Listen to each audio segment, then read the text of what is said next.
High in the Rocky Mountains, where the pine trees whispered secrets to the wind and snow clung stubbornly to the earth even in spring, lived a man most folks had forgotten. His name was Elias Crowe, a broad-shouldered mountain man with a beard streaked in gray and eyes that carried more winters than years.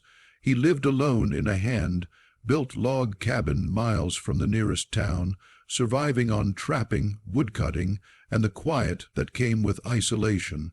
Elias hadn't always lived this way, but grief had a way of pushing a man far from everything he once loved. Years ago, Elias had a family, something he rarely allowed himself to remember. A wife with a soft laugh, a baby who never lived long enough to walk. An avalanche, one cruel winter night, took them both while Elias was away hauling supplies. When he returned, there was nothing left but splintered wood and a silence so deep it followed him wherever he went. From that day on, Elias chose the mountains over people, solitude over pain. Down in the valley town of Silver Pine, life went on without him. That was where Lily and Noah Bennett, ages 6 and 8, waited on the worn steps of the county office, holding hands too tightly. Their parents had died in a sudden fever the previous winter, leaving the children with nothing but a small suitcase and each other. The town did its best, but no one wanted 2 children when times were already hard. Food was scarce, money scarcer.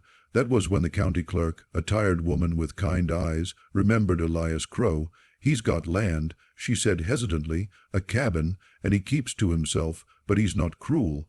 When Elias was approached with the idea, he laughed, a short, bitter sound. "I don't raise kids," he said flatly. "I barely tolerate people." The clerk swallowed. "The county can offer $2 a month. It's all we've got." $2. Elias almost walked away. But then he thought of winter coming, of empty beds in the orphan room, of children who wouldn't survive the cold. He told himself it would be temporary, practical, nothing more. "Fine," he grunted, "they can stay, but I ain't no father." The journey to the mountain cabin was long and cold. Lily sat quietly, clutching her rag doll, while Noah tried to be brave, asking questions Elias didn't answer. When they arrived, the cabin looked rough. Thick logs, smoke curling from the chimney, animal pelts hanging to dry. Lily's eyes widened, but she didn't complain. That first night, Elias gave them soup and pointed to 2 small beds he hastily built. "Eat, sleep, don't wander," he said. "I'll be gone most days." He expected crying. Fear, resistance. Instead, Lily smiled shyly and said, "Thank you, sir." Something in Elias's chest shifted, just a little. Days turned into weeks. Elias taught Noah how to chop kindling safely. Lily followed him around, humming softly while she helped stir stews or sweep the floor. Slowly, without realizing it, Elias began coming home earlier. He fixed the roof properly, built a bigger table, set extra traps to trade for sugar and flour. One evening, after Noah fell ill with a fever, Elias stayed up all night pressing cold cloths to the boy's forehead. When the fever finally broke, Elias sagged into a chair, exhausted, and shaken by how much he'd feared losing the child. Winter came hard and fast. Snow buried the cabin, but inside it was warmer than it had been in years. Laughter echoed off the walls. Lily sang lullabies she barely remembered. Noah carved little wooden animals under Elias's watchful eye. Then one night, after a long day, Elias tucked Lily into bed when she whispered, half asleep, "Good night, Dad." The word hit him like a rifle shot. Elias froze, his hand hovered midair, his heart pounded so loudly he was sure she could hear it. Dad. No one had called him that since before the avalanche, since before everything ended. Lily's breathing evened out, unaware of what she'd done. Elias stumbled outside into the snow, gulping icy air. His hands shook.